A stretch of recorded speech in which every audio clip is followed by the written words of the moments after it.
আসসালামু আলাইকুম। সম্মানিত ভাই ও বোনেরা, আজ আমরা জানব নামাজ পড়েও কি কোনো মানুষ জাহান্নামে যেতে পারে। একজন মানুষ সারাটা জীবন কাটিয়েছে সেজদার মাটিতে, কপালে নামাজের দাগ, ঘাড়ে তাসবিহের ভার আর ঠোঁটে আল্লাহ আল্লাহ জিকির। কিন্তু একদিন সে দাঁড়াবে আল্লাহর সামনে, আর তাকে বলা হবে, তুমি মিথ্যা ছিলে।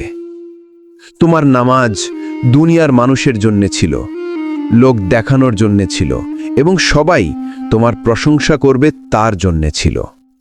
আল্লাহ আরও বলবেন, নামাজে দাঁড়িয়ে তুমি আমাকে চাওনি, তুমি চেয়েছিলে দুনিয়ার বাহবা, যা তুমি দুনিয়াতেই পেয়ে গেছ।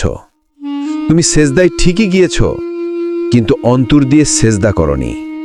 এমনকি তুমি সেজদায় পড়ে কেঁদেছ, কিন্তু হৃদয় দিয়ে কাঁদনি। তুমি নামাজ পড়েছ ঠিক, কিন্তু মিথ্যে ছাড়নি, প্রতারণা ছাড়নি, হারাম কাজগুলো ছাড়নি। তুমি লোক দেখানো আল্লাহু আকবার বলেছ, কিন্তু দুনিয়াতেই তোমার দেখানো আমলের হিসেব হয়ে গেছে। তুমি জানতে দুই রকম জীবন ছিল তোমার, মসজিদে আসলে আল্লাহর বান্দা, আর বাহিরে থাকলে শয়তানের দাস। আবার তুমি রোজ সাফে দাঁড়িয়েছ, কিন্তু অহংকার ভাঙনি। তুমি মানুষের চোখে ধার্মিক ছিলে, কিন্তু আল্লাহর কাছে ফাঁকা। তুমি মনে করেছিলে তুমি বেঁচে যাবে শুধু মাথা মাটিতে লাগানোর জন্যে। না, নামাজ শুধু তোমার শরীরের ব্যায়াম নয়, নামাজ হলো আত্মার আগুন। যে নামাজ তোমাকে চুরি থেকে আটকাতে পারল না, যে নামাজ তোমাকে জুলুম থেকে আটকাতে পারল না, যে নামাজ তোমাকে অহংকার থেকে থামাতে পারল না, সেটা নামাজ নয়, সেটাকে বলা হয় অভিনয়। মেহরাবে দাঁড়িয়ে তুমি কেঁদেছ, কিন্তু মানুষের হক ফেরত দাওনি। তুমি মসজিদের সবার আগে গিয়েছ, কিন্তু মায়ের চোখের পানির মূল্য দাওনি। এই অন্যায়ের ভার নিয়েই তোমাকে দাঁড়াতে হবে হাসরের মাঠে, যখন সূর্য থাকবে মাথার উপর আর ঘামে কান ঢেকে যাবে। তখন কেউ তোমাকে নামাজি বলে ডাক দিবে না, বরং মোনাফিক বলে ডাক দিবে। হ্যাঁ, মোনাফিক, কেননা তোমার ভিতর বাহির এক ছিল না। তখন তুমি চিৎকার করে বলবে, আমি তো নামাজ পড়তাম। কিন্তু আসমান থেকে উত্তর আসবে, তোমার নামাজ তোমার জন্য ছিল না।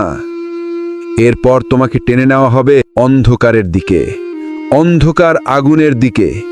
তুমি পিছনে তাকাবে সেজদার দিকে, কপালের দাগের দিকে, কিন্তু কিছুই তোমাকে বাঁচাতে আসবে না।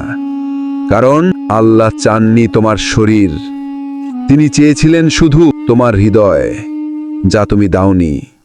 ভাই ও বোনেরা, মন দিয়ে শোনো, এখনো দরজা বন্ধ হয়নি, এখনো তুমি ফিরে আসতে পারো। নিয়ত ঠিক করো, চরিত্র বদলাও, হারাম কাজগুলো ছেড়ে দাও। তোমার নামাজ আবার জীবিত হবে।